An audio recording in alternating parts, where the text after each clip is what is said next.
ಪುನೀತ್ ರಾಜ್ಕುಮಾರ್ ಅವರ ಪತ್ನಿ ಅಶ್ವಿನಿಯವರು ಶಿಕ್ಷಣ ಕ್ಷೇತ್ರಕ್ಕೆ ಕಾಲಿರಿಸಿದ್ದಾರೆ.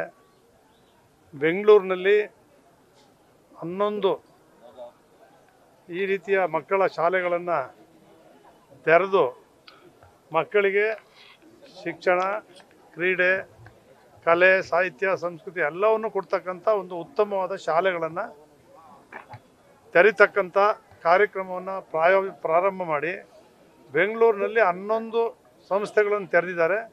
ಮೈಸೂರಿನಲ್ಲೂ ಕೂಡ ನನ್ನ ಮಗಳು ಅನ್ನಪೂರ್ಣ ಅವರ ಜೊತೆಯಲ್ಲಿ ಸೇರಿ ಇವತ್ತು ಇಲ್ಲೂ ಕೂಡ ಒಂದು ಈ ಶಾಲೆಯನ್ನು ತೆರೆದಿದ್ದಾರೆ.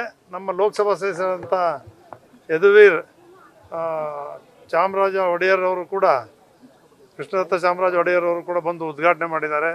ಶಾಸಕರಾದ ಹರೀಶ್ ಗೌಡರು, ಎಲ್ಲ ಜನಪ್ರತಿನಿಧಿಗಳು, ಮುಖಂಡರುಗಳು ಎಲ್ಲರೂ ಕೂಡ ಬಂದು ಅತ್ಯಂತ ಸಂತೋಷದಿಂದ ಒಂದು ಮಕ್ಕಳ ಶಾಲೆ ಇವತ್ತು ಪ್ರಾರಂಭ ಆಗಿದೆ. ಅದಕ್ಕೆ ನಾವು ಎಲ್ಲರೂ ಕೂಡ ಬಂದು ಭಾಗವಹಿಸಿದ್ವಿ. ಎಲ್ಲರೂ ಸಂತೋಷದಿಂದ ಉದ್ಘಾಟನೆ ಮಾಡಿದ್ವಿ. ಸರ್, ಇವತ್ತು ಜನಾಕ್ರೋಶ ಬಿಜೆಪಿ ಜೆಡಿಎಸ್ ಬೆಂಬಲ ಏನಾದ್ರು ಇದೆಯಾ ಸರ್? ಯಾಕಂದ್ರೆ ಜೆಡಿಎಸ್ ಪಕ್ಷದ ಸ್ವಲ್ಪ ದೂರ ಉಳಿದಿದೆಯಲ್ಲ ಬಿಜೆಪಿ.